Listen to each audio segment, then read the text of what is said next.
മക്കളെ, നമ്മളെ പുതിയ വീഡിയോയിലേക്ക് എല്ലാവർക്കും സ്വാഗതം. ഇന്നിപ്പോൾ ഞങ്ങളെ പാടത്തുള്ള, അതായത് ഇതിൻ്റെ കുറേ കൃഷികളാണ് ഇന്ന് നിങ്ങൾക്ക് കാണിച്ചു തരാനുള്ളത്.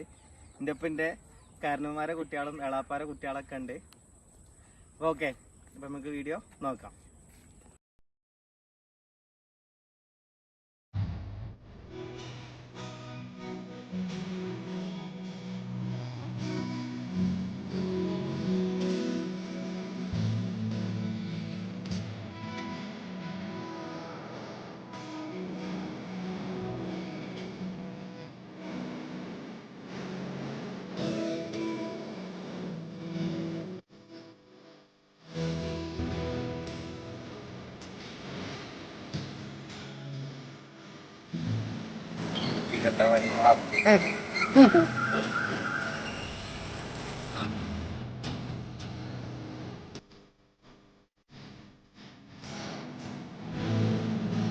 അപ്പൊ ഇന്ന് ഇവരൊക്കെ കൊടുന്നത് ഇവർക്ക് ഇവിടെ ചെറിയൊരു പണിയുണ്ട്.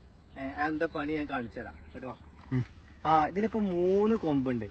സത്യത്തിൽ നമ്മള് പൂളക്ക് 2 കൊമ്പ് മാത്രം മതി. അപ്പൊ നമ്മൾ എന്ത് ചെയ്യും, ഒരു കൊമ്പ് പൊട്ടിക്കും. അപ്പൊ അതിനാണ് ഇവരൊക്കെ കൊടുന്നത്. ഓക്കെ,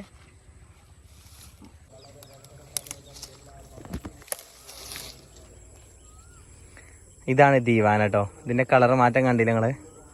ഇത് തണ്ടൊരു.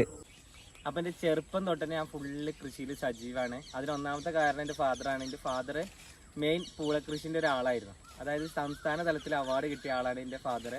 അപ്പോൾ മൂപ്പരെ ഇൻസ്പിറേഷൻ കൊണ്ടാണ് ഞാൻ ഇത്രയും കൃഷികളൊക്കെ ചെയ്ത് നടക്കുന്നത്. ചെറുപ്പം തൊട്ട് പറഞ്ഞാൽ എൻ്റെ ഒരു ചെറിയ ഒരു 5-6 ക്ലാസ്സിലൊക്കെ പഠിക്കുന്ന ടൈമിൽ തന്നെ ഞാൻ ഇപ്പാൻ്റെ കൂടെ പാടത്തേക്ക് വന്നിട്ട് ഇപ്പാൻ്റെ കൂടെ ഓരോ കാര്യങ്ങൾ ഇപ്പം എന്നോട് പഠിപ്പിച്ചെന്ന് എന്നെ ഒരു നല്ലൊരു കൃഷിക്കാരനാക്കി മാറ്റി. അപ്പം എൻ്റെ മെയിൻ ആയിട്ടുള്ള കൃഷി പറഞ്ഞാൽ പൂളക്കൃഷിയാണ്. ധാരാളം പൂളക്കൃഷി എനിക്കുണ്ട്. എൻ്റെ ഈ പൂള അറിയുന്നത്, ഈ കൊമ്പ് പറഞ്ഞാൽ വ്യത്യസ്ത തരം ഒരു കൊമ്പാണ്. മൂത്തിച്ചാണ് ഇതിൻ്റെ പേര്. പലതരത്തിലുള്ള പൂളകളുണ്ട്. അതായത് സുന്ദരി ഉണ്ട്, 1-4 ഉണ്ട്, ദീവാനുണ്ട്, ആമക്കാടനുണ്ട്. ഇതൊക്കെ ഞാൻ കൃഷി ചെയ്തിരുന്നു. ഇതിൽ ഏറ്റവും കൂടുതൽ വിളവ് കിട്ടിയത് ഈ മൂത്തിച്ച പറഞ്ഞൊരു കൊമ്പിൽ നിന്നാണ് വിളവ് കൂടുതൽ കിട്ടുന്നത്. പിന്നെ ദീവാന അറിയുന്ന 6 മാസം പൂളുണ്ട്. അതവിടെ കുറച്ചുണ്ട്. ആ ഭാഗത്തൊരു 10-200 കൊമ്പ് ദീവാനുണ്ട്. ആ ഭാഗം പെട്ടെന്ന് വെള്ളം കയറുന്ന ഭാഗമായിട്ട് അവിടെ ദീവാന കൃഷിയാണ് കൂടുതലുള്ളത്. ഓക്കെ, ഈ കാണുന്നതൊക്കെ എൻ്റെ പൂളക്കൃഷിയാണ്. പൂളക്ക് പല നാട്ടിലും പല പേരാ പറയല്. അതായത് മരച്ചീനി പറയും, ചില ഭാഗത്ത് കപ്പ പറയും. അതിൽ എന്തൊക്കെ പറയും, എന്താ പറയല്, പറഞ്ഞെടുക്കേ. ചുരിച്ചാണല്ലേ പറയും, മരച്ചീനില്ലേ. പൊതുവെ മരച്ചീനിയാണ് പറയാറ്. നമ്മുടെ മലപ്പുറം ഭാഗങ്ങളിലാണ് പൂള എന്ന് പറയാറ് ഉള്ളത്. പൂളല്ലേ അല്ലേ, പൂളല്ലേ പറയല്ലേ? പൂളാണ് പറയാറ് അല്ലേ. ഓക്കെ, പിന്നെയുള്ള കൃഷികൾ അറിയണേ കുറച്ച് പച്ചക്കറി കൃഷി, കുറച്ച് വാഴക്കൃഷി.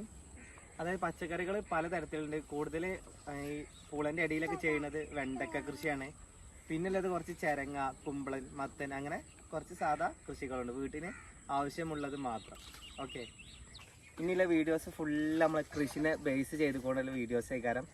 അതായത് എൻ്റെ കൃഷികളെല്ലാവരും നിങ്ങൾക്ക് ഞാൻ പരിചയപ്പെടുത്തി തരാം.